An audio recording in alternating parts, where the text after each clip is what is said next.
तो अपन ने देखो गाय का दूध और भैंस का दूध कर लिया था, आ गए सारे बच्चे आ गए, ठीक है। अपन करेंगे अब बकरी का दूध, गोट मिल्क। अब देखो यहाँ पे देखो, यहाँ पे देखो, भैंस का दूध अपन ने देखा गुरु है, गाय का दूध भी गुरु था, लेकिन यहाँ पे आया बकरी का दूध लघु होता है। ये सबसे ज़्यादा इम्पोर्टेंट है। क्यों होता है लघु? क्योंकि बकरी उतनी ज़्यादा उछल कूद करती है, घूमती है, फिरती है, मतलब एक तरीके से आपने गाँव, मेरे घर में बकरियाँ हैं, कम से कम 25 से 30 बकरियाँ हैं मेरे घर में, ठीक है।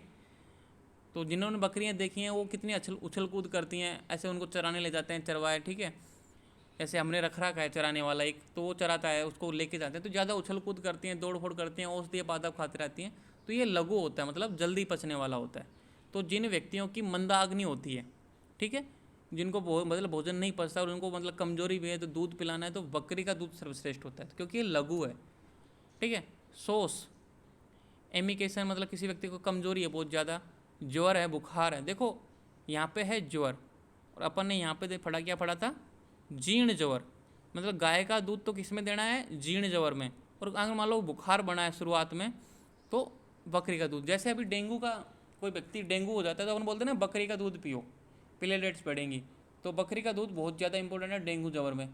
तो हमारे घर पे बहुत सारे जो गांव के, जो जिनको बीमारी हो जाती है, बुखार बन जाता है, तो वो आते हैं सुबह सुबह कि भाई हमको दूध दे दो, बकरी का दूध दे दो। तो मेरे दादाजी उनको बकरी का दूध देते हैं। श्वास, ये क्या है, श्वास। किसी व्यक्ति को मान लो एक तरीके से अस्थमा टाइप का है, अब दूध पिएगा तो अस्थमे में, क्योंकि कफ बढ़ जाएगा, क्योंकि गुरु होता है ना दूध।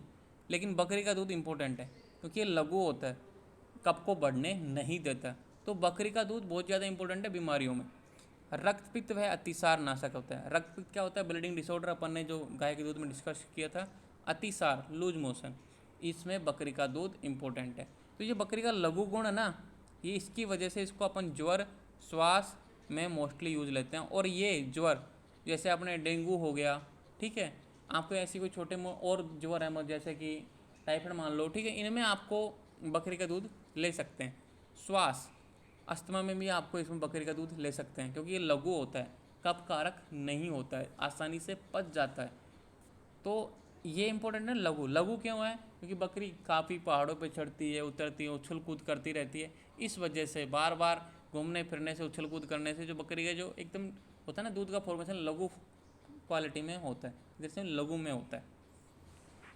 क्लियर ये बात? लिखा हुआ बुक में, आप अपनी जो मेन बुक पढ़ोगे उसमें लिखा है ये चीज़ अच्छी तरीके से। तो लघु होता है। सोस, सोस यानी किसी व्यक्ति के जैसे एक तरीके से सूख जाता है ना एक तरीके से, वो होता है। ज्वर, श्वास, रक्तपित्त व अतिसार, इनमें बकरी का दूध आपको यूजफुल, हेल्पफुल है। मतलब गोट मिल्क, आप जानते हो ना गोट मिल्क। बहुत से बच्चे तो ये भी नहीं जानते कि बकरी क्या होती है। कौन बच्चा नहीं जानता कि बकरी क्या होती है? सभी जानते हो ना बकरी, यहाँ बकरी हम देखी हुई है। अब देखो ऊँटनी का दूध, कैमिल्स मिल्क, ठीक है, यह ईसत रुक्ष। देखो अपन ने जब दूध के सामान्य गुण किए तो उसमें बताया था भाई दूध स्निग्ध होता है, लेकिन यहाँ पे देखो ईसत रुक्ष है, उष्ण, नमकीन, अग्निदीपक, लघु होता है।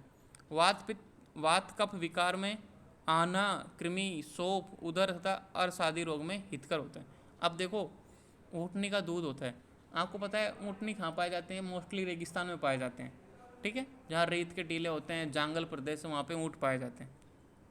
तो वहाँ पे क्या, उनके जो प्रभाव है, उस वातावरण का प्रभाव उनके दूध पे, उनके उनके शरीर पे सब जगह पड़ता है। मैंने अपन कल की क्लास में बताया था कि आपकी जगह का प्रभाव आपके बॉडी पे, आपकी लैंग्वेज में, आपके पहनाव पे, आपके शरीर के गुणों पे हर तरीके से प्रभाव पड़ता है। तो ऊँट के दूध पे पड़ा कैसे कि ये देखो वहाँ का वातावरण कैसा होता है, रुक्ष। तो ये ईसत रुक्ष, ईसत रुक्ष का मतलब होता है, एक तो होता है रुक्ष, एक होता है ईसत रुक्ष। जैसे एक होता है स्निग्ध, एक होता है ईसत स्निग्ध। तो ईसत रुक्ष का मतलब होता है कि मामूली रुक्ष, रुक्ष है लेकिन मामूली है, इतना नहीं कि भाई पूरी तरीके से बॉडी को रुक्ष प्रदान करते, नहीं, ये मामूली रुक्ष है, कम मात्रा में रुक्ष है। उष्ण होता है, ठीक है, जैसे कि देखो यहाँ पे लिखा, देखो भैंस का दूध शीत वीर्य होता है, लेकिन क्या है ये उष्ण है, शरीर में गर्मी पैदा करेगा। और भैंस का दूध क्या करेगा, ठंडी लेके आएगा शरीर में, तो ये उष्ण है, देखो, ठीक है। नमकीन, टेस्ट में थोड़ा साल्टिली होता है एक तरीके से, नमकीन टेस्ट होता है इसका। अग्निदीपक, अग्नि को बढ़ाएगा क्योंकि ये रुक्ष है, मतलब उष्ण है, रुक्ष है, तो अग्नि का दीप करेगा। लघु, एक तरीके से देखो यहाँ पे ज़्यादा गुरु है, ये लघु है, मतलब बकरी के दूध की तरह ये लघु है, जल्दी पचने वाला है। वात कफ विकार में, किसी व्यक्ति को वात का विकार और कफ का विकार है तो इसमें ये ऊँटनी का दूध लेते हैं। क्यों लेते हैं? वात का क्यों ले रहे हैं? क्योंकि ये उष्ण है, वात का गुण क्या है? शीत, तो ये उष्ण की वजह से। कफ का क्यों ले रहे हैं? क्योंकि ये अग्निदीपक प्लस ईषद वृक्ष है, इसलिए इन दोनों विकारों में आपको ऊँटनी का दूध लेना है। आना, आना क्या होता है? एक तरीके से आना, आदमान, आटोप, ये एक तरीके से मिलते जुलते रोग हैं। इसमें क्या होता है? फाल्ट्रेशन, एक तरीके से गैस में बोलते ना कि भाई मेरे तो आफरा बन गया, एक तरीके से पेट फूल रहा है गैस की वजह से, वो होता है। कृमि, कृमि अपन ने ग्रुप में भी डिस्कस किया था, बहुत से एक ही बच्चे ने पूछा था तो सर ने ही बताया था, तरुण सर ने, और एक बच्चे ने भी बताया था, तो दोनों ही आंसर सही हैं। और लेकिन एक बात बताऊं मैं आपको, कभी भी आयुर्वेद को इंग्लिश से कंपेयर करते समय समझने के लिए कर लो, एग्जैक्ट मीनिंग कोई है ही नहीं। आयुर्वेदा में देखो कृमि दे रखा है, और वहाँ पे कितने सारे वर्ड हैं, कितने सारे रोग हैं, प्लेटे हलमंती, जैसके हलमंती, टैप गर्म, फीता गर्म, कितने सारे हैं। यहाँ पे बस एक वर्ड दिया है कृमि, तो ये सब आ गए, उसमें सारे समाहित हो गए। सोप, ईडिमा मतलब सूजन है किसी व्यक्ति को, उधर का संबंधित कोई पेट से संबंधित कोई रोग है। अर्श यानी पाइल्स आदि रोगों में ये हितकर है। क्या है? ऊँटनी का दूध। तो कौन कौन से रोगों में तो क्या देना है ये। अब ये रटना मत किसी भी चीज़ को, जैसे मैंने यहाँ पे लघु बताया तो आपको लघु से ज्वर में, श्वास में, रक्तपित्त याद कर लिया। भैंस में क्या बताया? तीक्ष्णाग्नि और इंसोम्निया, तो मतलब किसी व्यक्ति को अनिंद्रा है और तीक्ष्णाग्नि तो भैंस का दूध दे सकते हैं, क्योंकि ये ज़्यादा गुरु है। यहाँ पे क्या है? ईषद रुक्ष है, उष्ण है, नमकीनी है, अग्निदीपक है, इसलिए ये वात कफ विकार में। तो ऑटोमेटिकली कॉन्सेप्ट याद करो, अपन ने फर्स्ट चैप्टर में क्या याद किया था? वात को कौन बढ़ाता है, पित्त को कौन बढ़ाता है, कफ को कौन बढ़ाता है, पित्त के गुण क्या हैं, वात के गुण क्या है, ये सब आपको याद होनी चाहिए। ये कॉन्सेप्ट अब लगना स्टार्ट हो गए, हर चीज़ बताई नहीं जाती, आप कॉन्सेप्ट स्टेप मतलब आपको समझना कि ये ऐसा क्यों आया। ठीक है, फिर भी कोई समझ में नहीं आया तो मुझसे पूछ लिया करो। अब देखो, स्त्री का दुग्ध, ब्रेस्ट मिल्क, अपन जो बचपन में पीते हैं ना, स्त्री का दूध वात, पित्त, रक्त तथा अभिघात, ट्रोमेटिक जन्य रोगों में, कि भाई वात को नाश करता है, पित्त का नाश करता है, रक्त से संबंधित कोई व्याधि है उसमें, अभिघात चोट लग गई, ठीक है, ट्रोमेटिक हो गया, किसी ने तलवार से काट दिया, एक्सीडेंट हो गया, तो उन सब में स्त्री का दूध इंपॉर्टेंट है। ठीक है, आप स्त्री का दूध पियोगे तो जल्दी से ठीक हो जाओगे। अक्षी रोग, ये सबसे अंडरलाइन कर लेना इसको, कि स्त्री का दूध अक्षी रोग मतलब आई डिजीज, अपने जितने भी आई डिजीज हैं उनमें हितकर। कैसे? आप तर्पण में यूज ले सकते हो और आश्चर्य में, जैसे आपकी आंखों में दर्द है, आंखें लाल हो रही हैं, कम दिखाई दे रहा है, तो आप, ठीक है, स्त्री का दूध लेके उनसे आप तर्पण कर सकते हो, आश्चर्यचेतन कर सकते हो, मतलब आप उसको धो सकते हो आंखों को स्त्री के दूध से। और सबसे बेस्ट है, मतलब जितने भी डिजीज है ना आंखों से संबंधित, आप स्त्री का दूध ट्राई करके देखो। आप है ना, बोलते हैं ना आई ड्रॉप डालते हैं, ऐसे स्त्री का दूध डाल लो, आराम से फ़ायदामंद रहेगा एकदम से, बहुत आई ड्रॉप से भी ज़्यादा यूजफुल है एक तरीके से स्त्री दूध। और नस्य में लाभकारी है, नस्य यानी आप स्त्री दूध का नस्य लो तो आपको काफ़ी सारे फायदे मिलेंगे। ठीक है, आपकी जो इंद्रियां हैं वो अच्छे से काम करेंगी। तो स्त्री का दूध बहुत ज़्यादा उपयोगी है नस्य में और आँखों के रोगों में, बहुत ज़्यादा इंपॉर्टेंट है। ठीक है, तो ये अंडरलाइन कर लेना, अक्षी रोग ये आता है मोस्टली क्वेश्चनों में।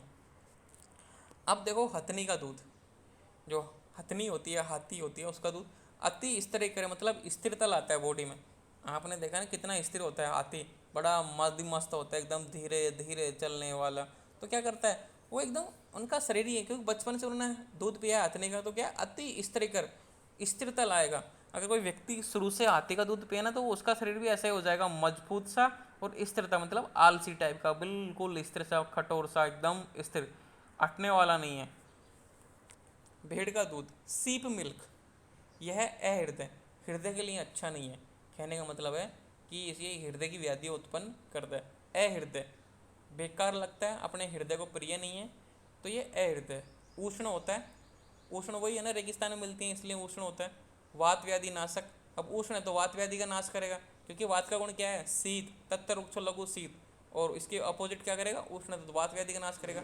हिक्का, ब्लैचिंग यानी हिचकी, श्वास और पित्त कफ को उत्पन्न करने वाला होता है। हिचकी को उत्पन्न करने वाला होता है, श्वास को उत्पन्न करने वाला होता है, पित्त व कफ को उत्पन्न करने वाला होता है, कि मतलब रोग को बढ़ाता है। कौन कौन से? हिक्का को बढ़ाएगा, श्वास को बढ़ाएगा, पित्त को बढ़ाएगा, कफ को बढ़ाएगा, इनको उत्पन्न करेगा। अभी तक अपन ने क्या पढ़ा था कि सब रोगों को दूर कर रहे थे, लेकिन यहाँ पे आके अपन ने देखा कि ये रोग उत्पन्न करता है और अहृदय। कहने का मतलब ये है कि भेड़ का दूध सबसे बेकार दूध है, आपको इसका पान नहीं करना चाहिए। और मैंने एक बार इसका बचपन में एक बार दूध पिया था, भेड़ का दूध, ठीक है। तो भेड़ का दूध आपको नहीं पीना है। कभी आपको मौका मिले भेड़ का दूध पीने का तो आप मोस्टली इसको अवॉइड कर सकते हो। कभी कभी वात व्याधि, किसी में कोई डॉक्टर आपको सजेस्ट कर रहा है वात व्याधि है, तो आप इसको ले सकते हो, लेकिन मोस्टली इसको अवॉइड करना चाहिए। क्लियर बात? अब 8वां है, एक सप का दूध मतलब गधी का दूध, ठीक है। अतिशय उष्ण मतलब बहुत ज़्यादा मात्रा में उष्ण होता है, ठीक है। देखिए ये तो उष्ण ही थे, एक तो था ऊँटने का दूध उष्ण था, ठीक है, फिर भेड़ का दूध उष्ण है, और एक है गधी का दूध। ये वो अतिशय मतलब सबसे अधिक मात्रा में जो उष्ण होता है वो होता है गधी का दूध। जड़ता देता है, जड़ता मतलब होता है जड़ देता है, जकड़ देता है शरीर के अंगों को। जैसे अपन ने ये दूध पिया तो शरीर में जड़ता उत्पन्न हो जाएगी। जड़ता उत्पन्न होता है मतलब एक्टिवनेस खत्म हो जाएगी, जकड़ जाएंगे, अकड़ जाएंगे अपनी जो बॉडी के अंग है वो। श्वास और वातहर, श्वास व वात का नाश करेगा। अम्ल व लवण रस है, अम्ल व लवण रस प्रदान होता है। जैसे कि अपन ने पढ़ा था भाई गाय का दूध है वो मधुर रस होता है, इसी तरीके से गधी का दूध अम्ल व लवण रस युक्त होता है, खट्टा होता है और साल्टी होता है एक तरीके से, ठीक है।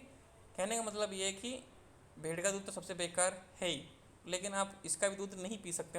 अम्ल खट्टा होता है ना एक तरीके से, शरीर को जकड़ देता है, अतिशय उष्ण होता है, तो नुकसानदायक एक तरीके से।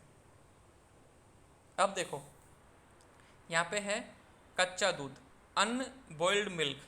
कच्चा दूध है तो क्या होता है? अभिसंधि होता है, मतलब कफ को बढ़ाने वाला होता है। अभिसंधि का मतलब होता है कफ को बढ़ाने वाला, स्रोतों का अवरोध करने वाला। जो अपने चैनल्स हैं, मार्ग हैं बॉडी के, उनको अवरोध करने वाला होता है अभिसंधि, और गुरु होता है। किसी भी जानवर का कच्चा दूध हो वो अभिसंधि होता है और गुरु होता है। पका हुआ दूध अतिशय गुरु होता है, मतलब कहने का मतलब आपने बहुत ज़्यादा उबाल लिया, उसको उबाल रहे हो बार बार, बहुत ज़्यादा पका लिया, तो अतिशय, अतिशय गुरु यानी बहुत ज़्यादा हैवी हो जाएगा। अगर उसका आप सेवन करोगे तो पचेगा ही नहीं बॉडी में, ठीक है, आपको बहुत टाइम देना पड़ेगा, तो अतिशय गुरु हो जाता है। धारोष्ण दूध, धारोष्ण दूध क्या होता है? सीधा जो अपन, जैसे कि अपन गाय का दूध निकाल रहे हो तो जो स्तन से दूध बाहर आता है ना डायरेक्ट, वो होता है धारोष्ण दूध। उसको अगर आप डायरेक्ट पियोगे ना तो वो होता है अमृत के समान। तो कहने का मतलब है वो कच्चा दूध नहीं, कच्चा दूध तो क्या रखा हुआ रहता है, 1 घंटे का रखा हुआ मान लो, लेकिन धारोष्ण दूध का मतलब है कि डायरेक्ट, जैसे कि गाय के स्तन से, बकरी के स्तन से बाहर निकलते ही आपने उसको पी लिया डायरेक्ट। जो बच्चे होते हैं ना, जैसे कि अपन ने गाँव में देखते हो ना कि भाई माता दूध काटती रहती है और बच्चा साइड में चल जाता है कि मम्मी मुझे दूध पीना है, तो तुरंत उसमें से निकालते निकालते ताज़ा दूध, एकदम निकलता हुआ दूध रहता है ना, उसको डाल देती है, तो वो होता है धारोष्ण दूध, मतलब ताज़ा निकलता हुआ दूध, एक तरीके से अमृत के समान होता है। तो आप इसका सेवन कर सकते हो, और मैंने ये खूब पिया है बचपन में, धारोष्ण दूध, ठीक है।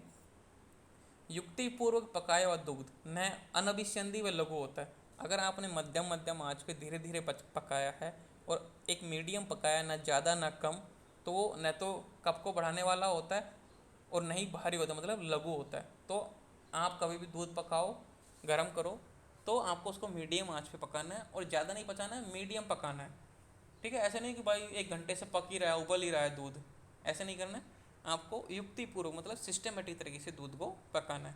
तो युक्तिपूर्वक पकाया दूध अन अभिसंधि व लघु होता है, ठीक है। ये हुआ अपने दूध के बारे में। दूध पढ़ लिया अपन ने, कल पढ़ेंगे अपन दधी यानी दही के गुण। तो आज की क्लास यहीं पे ख़त्म करते हैं। कोई डाउट हो तो मुझसे ग्रुप में पूछ लेना, ठीक है। देखो ग्रुप में आप अच्छे से डिस्कस कर रहे हो, अब मैंने देखा कोई वर्ड है छोटा छोटा तो आप अच्छे से डिस्कस कर रहे हो। आप सर हैं, सर रिप्लाई कर रहे हैं, बच्चे भी रिप्लाई कर रहे हैं, कोई रिप्लाई नहीं करता तो मैं रिप्लाई कर दिया करूँगा लास्ट में, ठीक है। Thank you. करते हैं कंटिन्यू थैंक यू सर। दही के गुण से आगे।